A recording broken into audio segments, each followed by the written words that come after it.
Hi, my name's Phil. I like to come at politics, and in this video I'd like to catch up with the latest on the furore around the changing winter fuel payments from universal to means tested, and examine the ways in which Labour have messed up and continue to mess up over the issue, as there's now a report that they are looking for a way out of it. But is it going to come in time? Now, in theory, you would think, well, this is simple enough to explain. If you read the mainstream views in the papers, broadcast media, oh, it's a bad, unpopular policy and Labour should never have announced it in the first place. But this isn't quite true. There were more people supported the policy than opposed, so it was sort of popular in polling, and especially so amongst Labour and Lib Dem voters. In terms of whether it's a good or bad policy, I mean, obviously, this is largely subjective.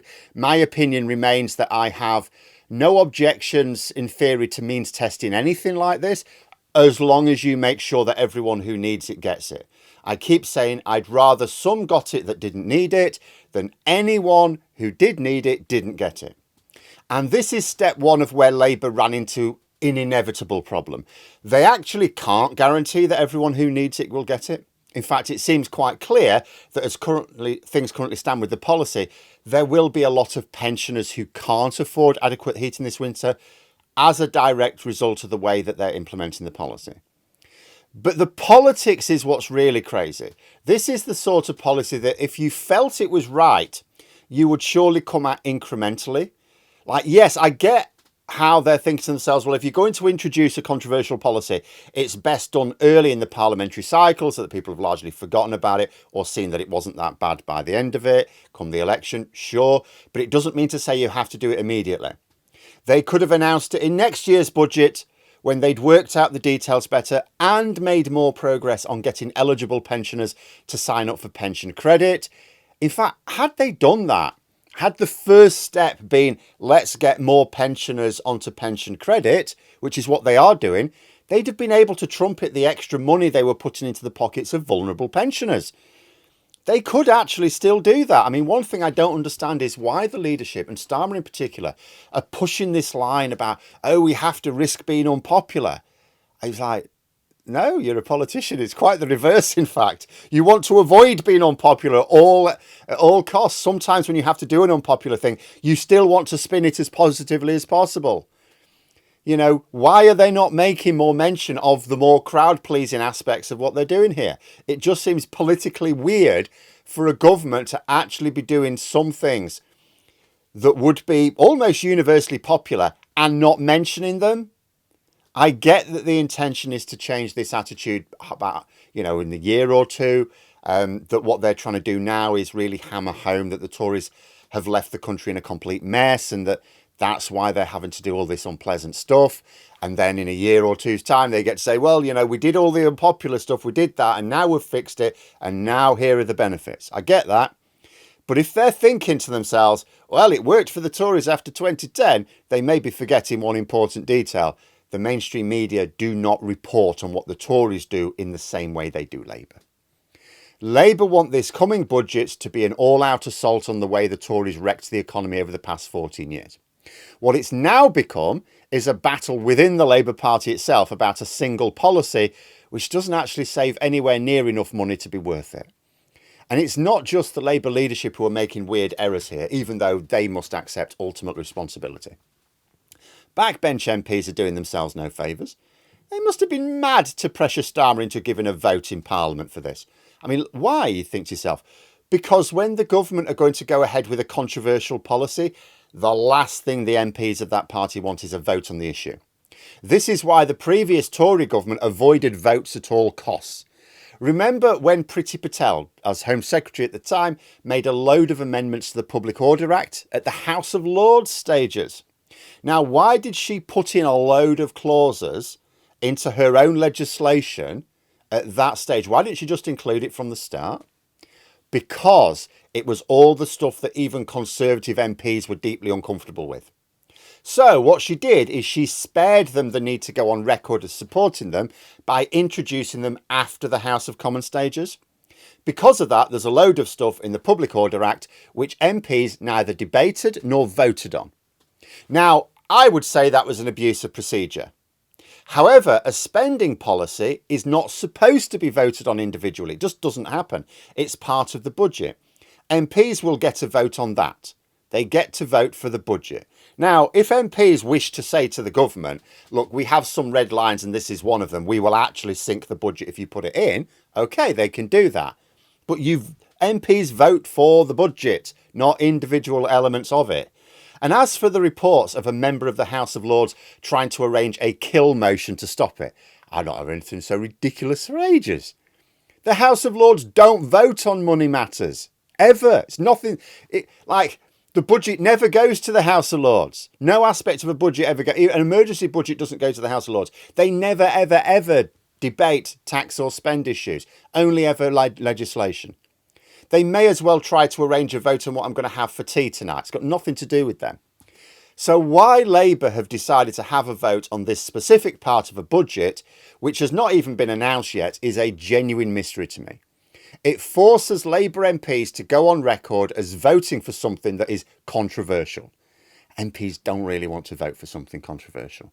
I mean, without the vote, they could stand up in Parliament, they could say we've got concerns about the administration of the policy, then they could write back to their constituents with their position, and then a little bit later, because there is, I'll come to it at the end, Labour sound like they are going to do something to address the major problems, then they could write back to their constituents going, we've presented our case to the Treasury and they've done this and it looks like we've solved the problem.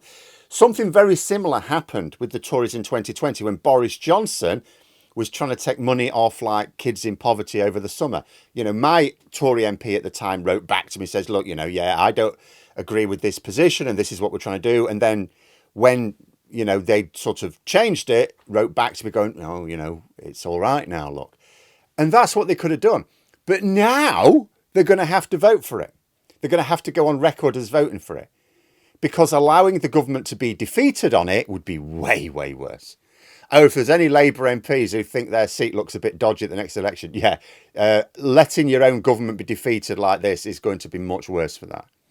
Backbench Labour MPs should have kept their pressure internal.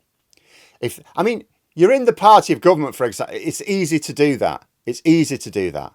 If the only major opposition for this was coming from the Tories, it actually would have been quite funny to see the exchanges, because Sharon Graham of the Unite Union is suggesting that Labour apply a 1% tax on the wealthy. Now, she hasn't really said in detail what that is, or at least if she has, I've not seen it. Sounds to me like an income tax, which of course would be breaking a manifesto promise and so out of the question. But it would have been funny for Starmer or Reeves in responding to Tory concerns to ask them, oh, interested to see you're on the side of Sharon Graham of the Unite Union here. Oh, so you're suggesting we just raise more money from the wealthy to afford it then? Okay, how interesting. But Labour MPs have made that impossible. But then this is the sort of thing I warned about before the election.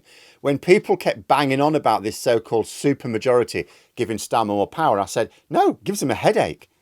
And you can keep ministers in line because if they want to keep their jobs, they have to accept ministerial responsibility. But there's only so many ministers, right?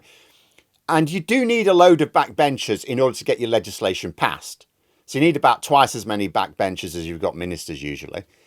But beyond a certain number needed to guarantee the numbers for votes in Parliament, any extra MPs on top of it are actually a hassle because they cause trouble.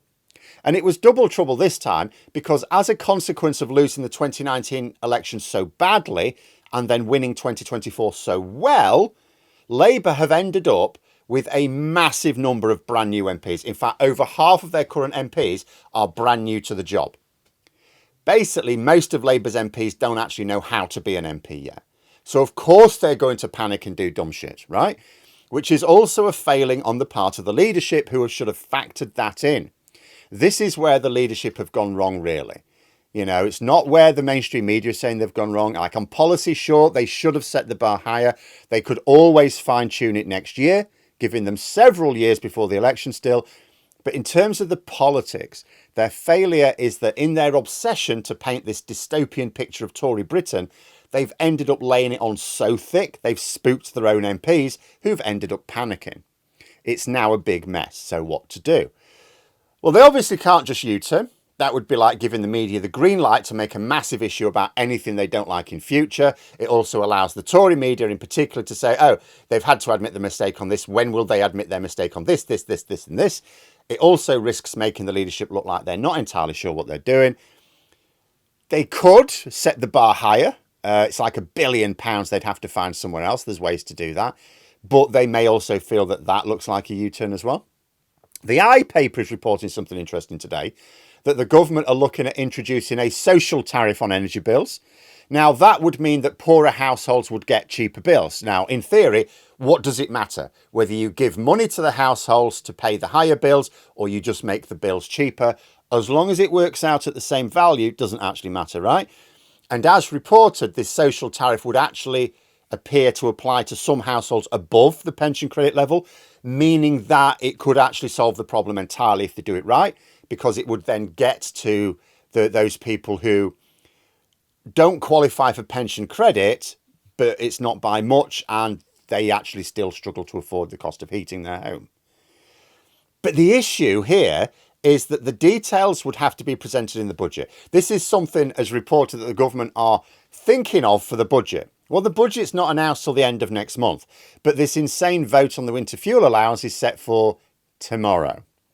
Cannot get my head around how unnecessarily messy this has become. There should not have been a vote on this single issue, ever. There's no justification for it. It's not normal to have a vote on a single aspect of a budget which hasn't even been announced yet. In fact, although on the balance of probability, I'm sure it's happened at some point in the past, I can't remember any instances of it, so it certainly doesn't happen very often. And if they're going to announce a vote for whatever baffling reason, and they have a way of addressing the key objection, at least on Labour side, they don't care about Tories voting against it. They don't give monkeys about that. So surely, if they've got a way of saying, well, we think we can deal with the major objection here, which is those who cannot afford to heat their homes without help, they should have had the details announced and solidified before the vote, not hinting that it might be coming later on. I just hope that after this is over, and it will be over and it will blow over, it's one thing, right? The Labour leadership decide to reflect on the lessons they need to learn and not just sit around the table going, oh, it's a load of backbenchers that panicked. Oh, the bloody media, they do it every time. Just don't waste your time blaming everyone else, even if you think everyone else is to blame. You have to focus on what you should have done differently. Otherwise, they'll be doomed to repeat the same mistake. And later on in the Parliament, where it'll be more costly. But there we are. Those are my thoughts. If you enjoyed the video, please subscribe for further content and click the like button. You can also sign up for memberships if you'd like to support the channel further. Thanks for watching, and until next time, I'll see you later.